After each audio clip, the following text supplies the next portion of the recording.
Hello வீஃபர்ஸ், நாங்களோட Lakshmi. நீங்கள் பார்த்துருக்கிறது 0 லக்ஷ்மி. போன வாரத்துக்கு முன்னாடி வாரம் கொஞ்சம் டிஆர்பியில் குறைஞ்சிருந்தாங்க. அதை நான் பெருசு பண்ணலை. ஏன்னா அந்த பொங்கல் டைமில் எல்லோரும் பிஸியாக இருப்பாங்க. வீட்லேயுமே லேடிஸ்க்கெலாம் வேலை அதிகமாக இருக்கும். இது ஒரு காரணம். பட் ஆனால் இப்போ கொடுக்குறாங்க பாருங்கள், ஒரு ஸ்ட்ராங் கம்பேக். அர்பனில் 4.6 எடுத்திருக்காங்க.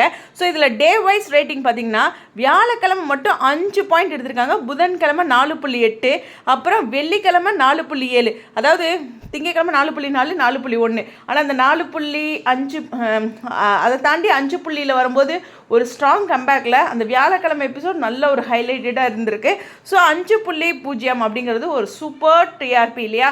அப்படியே பூஸ்டப் ஆகிட்டுருக்காங்க லாஸ்ட் 3 நாள். எனக்கு தெரிஞ்சு இந்த வாரம் லாஸ்ட் வாரம் முடிஞ்சதுக்கப்புறம் தொடர வாரமும் திங்கட்கிழமை நல்ல ஒரு பூஸ்டப் இருக்கும். அது மட்டும் இல்லை, பேக் டு பேக் நிறைய ஹிட்ஸ் ப்ரமோ ட்ரெண்டிங் ஆகியிருக்காங்க. ஸோ இதில் அர்பன் அண்ட் ரூரல்லையுமே 4.17 ரெண்டுலேயுமே சூப்பரான டிஆர்பிங்க. So Mahanadhi back to form அப்படிங்கிறது தான் எனக்கு தெரிஞ்சு. கம்மிங் வீக்குமே நிறையா வரும். நான் தான் சொல்லி நார்மல் ஆடியன்ஸ் ரொம்ப விரும்பி பார்ப்பாங்க இந்த மாதிரி ட்ராக்ல அப்படின்ட்டு.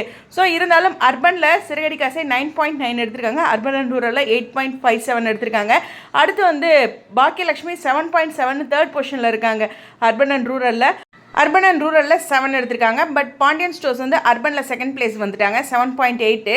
இங்கே 6.93 அப்படின்னு எடுத்திருக்காங்க. ஓவராலாக பார்க்கும்போது எல்லாருமே ஓரளவுக்கு சூப்பர் தான். 9.9 கிட்டத்தட்ட 10 பக்கத்தில் சிறகடி காசு எடுத்திருக்காங்க. எனிவேஸ் கண்டிப்பாக பயங்கரமான சந்தோஷம். நான் எனக்கு தெரிஞ்ச ஒரு விஷயம் சொல்லணுன்னா, நமக்கு முன்னாடியே செலிப்ரிட்டிஸ்க்கு டே வைஸ் டிஆர்பி முன்னாடியே தெரிஞ்சிடும், அதாவது டீமுக்கெலாம் தெரிஞ்சிடும் அப்படின்லாம் கேள்விப்பட்டிருக்கேன். ஸோ நீ ஓரளவுக்கு போன வாரம் நல்லா போயிருப்பான்ட்டு அவங்களுக்கு ஃபியூ டேஸ் முன்னாடியே தெரிஞ்சிடும் நமக்கு முன்னாடி அப்படிங்கிற மாதிரி கேள்விப்பட்டிருக்கேன். Not sure. பட் இருந்தாலும் இந்த அப்டேட் எல்லாத்துக்கும் ஒரு சந்தோஷத்தை தரும். டீமுக்குமே நாங்கள் ரைஸ் ஆகிட்டு இருக்கோம்ல அப்படின்ட்டு. அதாவது இந்த நியூ ட்ராக் இன்னுமே நமக்கு ஃபேவராக எடுத்தாங்க, இன்னும் ஹாப்பியாக இருக்கும் அப்படிங்கிறது தான். அவங்களுக்கு இது ஒரு எனர்ஜியாக இருக்கும் கம்மிங் வீக் பிப்ரவரி ஷூட்டுக்கு அப்படிங்கிறத மட்டும் பதிவு பண்ணிக்கிறேன்.